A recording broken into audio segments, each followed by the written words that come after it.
we know that sound. It means it's time to talk some travel. With us now, of course, is CBS travel editor Peter Greenberg. Good morning, Peter. Are you traveling yourself?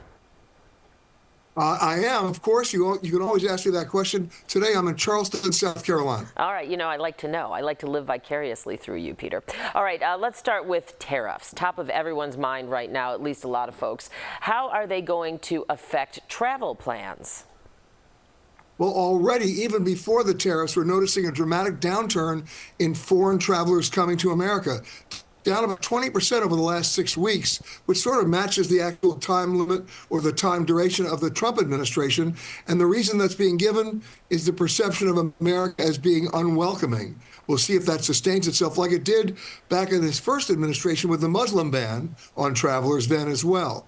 The tariffs now have compounded the situation because it affects things that you may not relate immediately to travel, right? Steel, cars, oil. But then again, oil prices go up, so does the cost of your airline ticket. Spare parts for planes, metal, steel, your price of the airline ticket goes up. So the airline industry right now, as well as the hotel industry, are girding for that possible change, which means an increase in prices. Okay, all right, definitely something to keep watch on. Just a week out now from that dangerously close call that we had at Midway Airport in Chicago, the FAA is now investigating multiple collision warnings on flights to D.C., but flight crews said no planes were nearby.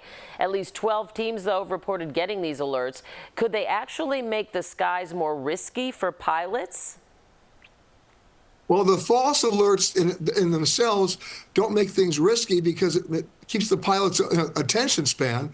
In every one of these cases, when the alert happened, it's part of a system called TCAS, a collision avoidance system that operates between planes. It's an interactive system. One plane talks to the other plane, and if they think they're on a conversion or a closing collision course, it alerts one pilot to climb right and the other pilot to dive right.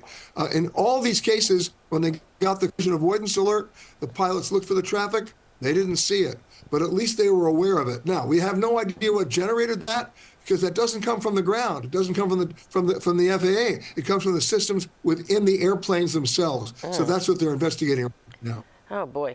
Okay, and then finally, spring break is fast approaching for some of us at least, but the cost of vacations are going up.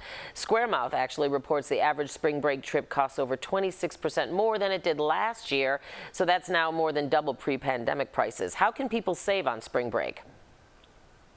By picking another destination. How about that for an idea? A lot of people are actually going overseas right now. I'm looking at airfares for the moment that are cheaper to fly overseas than to fly across the country or to go to Florida.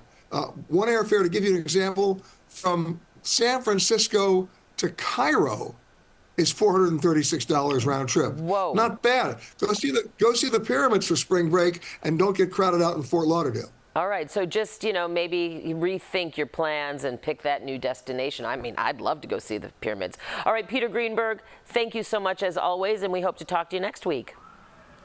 You got it, Dana. Okay.